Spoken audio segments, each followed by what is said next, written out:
Thank you so much for joining me for today's Give Him 15. I'm doing a bit of a series on taking out giants, spiritual giants. In a meeting the other night, I heard the Lord clearly say He was going to take out principalities in this season, and feel this is very timely. I'm taking a lot of it from my small book, Giants Will Fall, but I'm adapting all of it for now. The title of today's post is Making History. Several years ago, I was gripped by the thought I can either watch history being made or I can make it. I wasn't thinking about becoming famous, but of shaping history. I decided to be one of the history makers, not just a watcher. I love the song History Maker, written by Martin Smith, the former lead singer for the UK Christian band Delirious. The lyrics speak of the power of prayer, of cloudless skies breaking forth with rain, of miraculous healings, and broken-hearted people becoming history makers.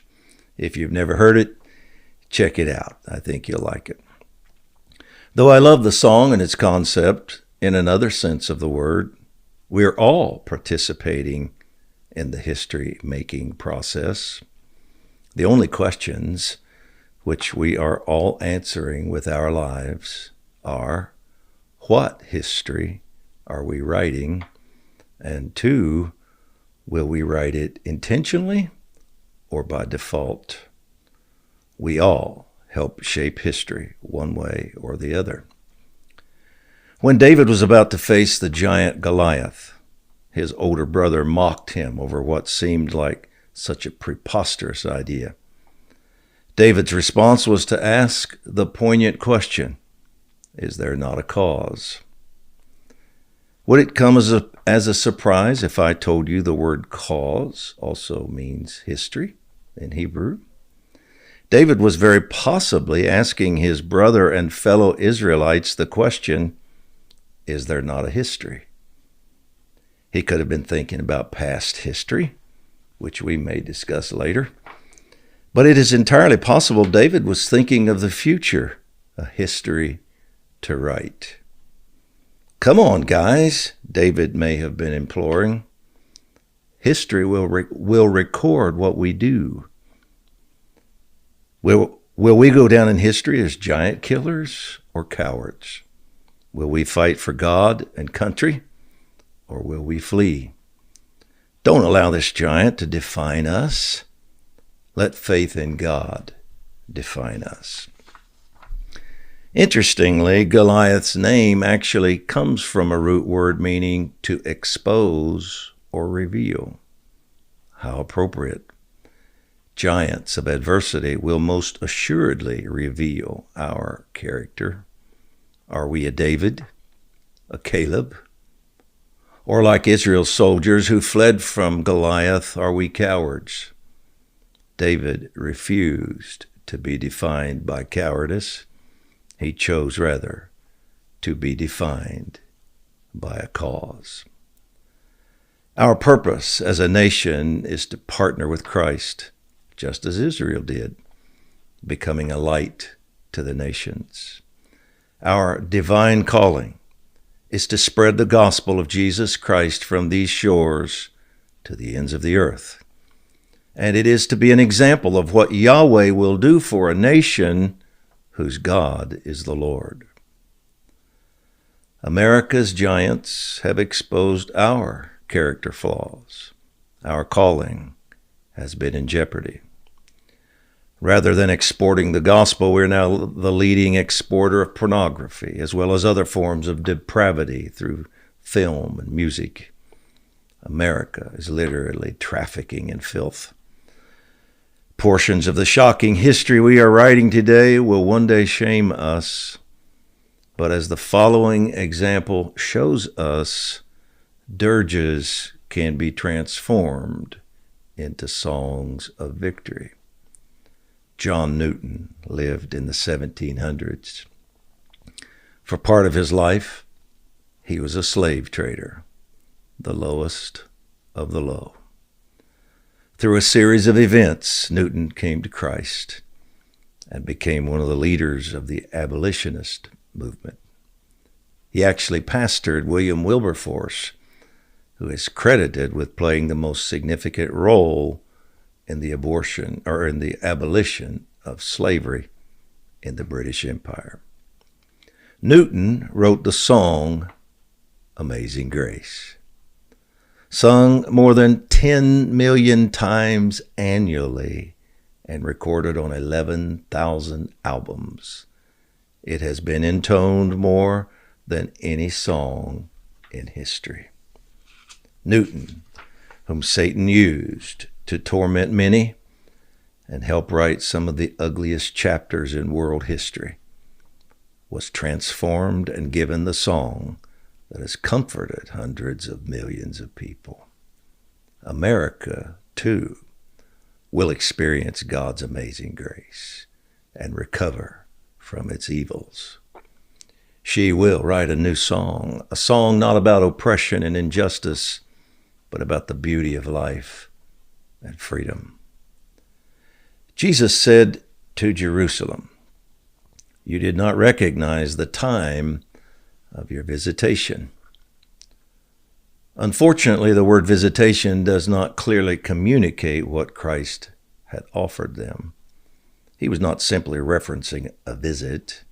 The Greek word is episkope, from which we get the words bishop, overseer, and superintendent. Jesus was actually saying to Jerusalem, "I came to cover you, to be your shepherd and protector. I wanted to take you as a mother hen would her chicks and hide you under my wings, covering and protecting you. But you didn't recognize it." We in America are currently receiving the same offer Christ made to Jerusalem. God is giving us an opportunity to return to Him and the promise of His loving care.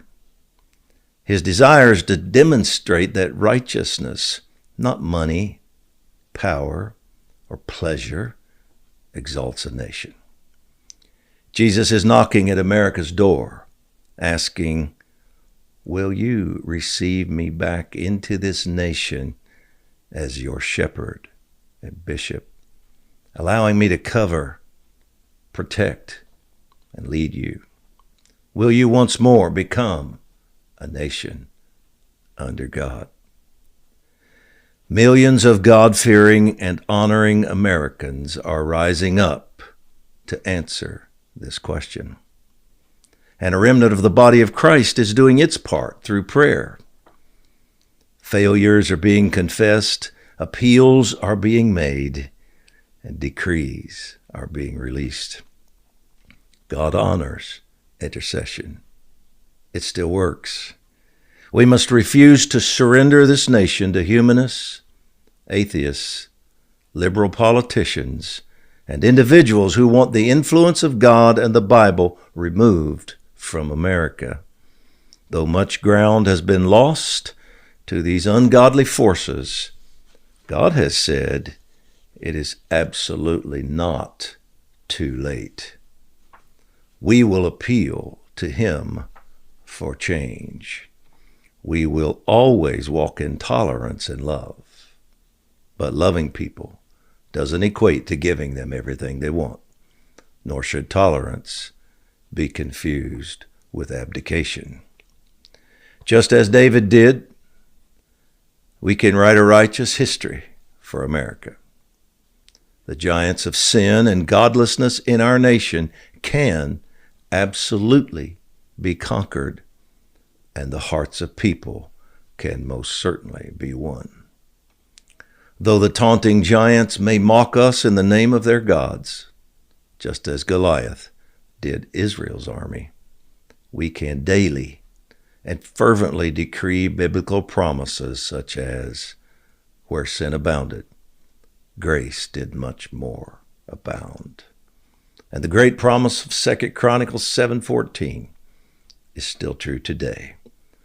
"If my people, who are called by my name, will humble themselves and pray, seek my face, turn from their wicked ways, Then I will hear from heaven, forgive their sin, and heal their land. Aren't you glad the promise of healing and salvation to a nation is not predicated on what the unbelievers do, but on what his people do?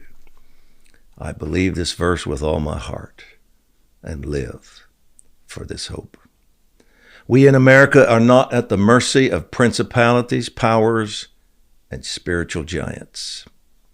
Though the past several years have been devastating, we can write a new and glorious chapter for our nation. Let's do it. Let's continue to humble ourselves, call upon God, and stay on the offense through prayer. If we do so, confessing the sins of America and appealing to God for mercy, he will answer our prayers and pour out his Spirit on this land once again. He will. The giants wrote America's last chapter. We, the praying church, will write the next one. Pray with me. Father, David asked, is there not a history? We, too, are asking this same question. What history will we write? Give us dedicated intercessors, leaders, patriots, and warriors that accept only one answer. We will take out the spiritual giants that have been allowed to rule our nation. May we not cower in fear of their size, wealth, weapons, or mockery. May we instead run toward them with your name on our lips. Transform many in our nation the way you did John Newton. Give us a new song. Give us a grace anthem. May America write songs that comfort billions. May the world be able to say of us, America lost her way, but look, she is found. May the song of the gospel ring out from these shores again. May the song of liberty ring out from these shores again. May the song of covenant with God ring out from these shores again. We boldly declare that no giant, no principalities will continue to rule over us. The blood of the Lord Jesus is cleansing and freeing us. The stronghold of death will be broken. The stronghold of covenant breaking will be broken. Strongholds of injustice will be broken. Strongholds of idolatry will be broken. Giants will fall. Principalities will come down. The history we hand our children will be one of a saved America and a worldwide revival. Amen. And our decree. We decree that God's amazing grace is sufficient. Amen. Thank you so much for joining me, and I will see you Monday.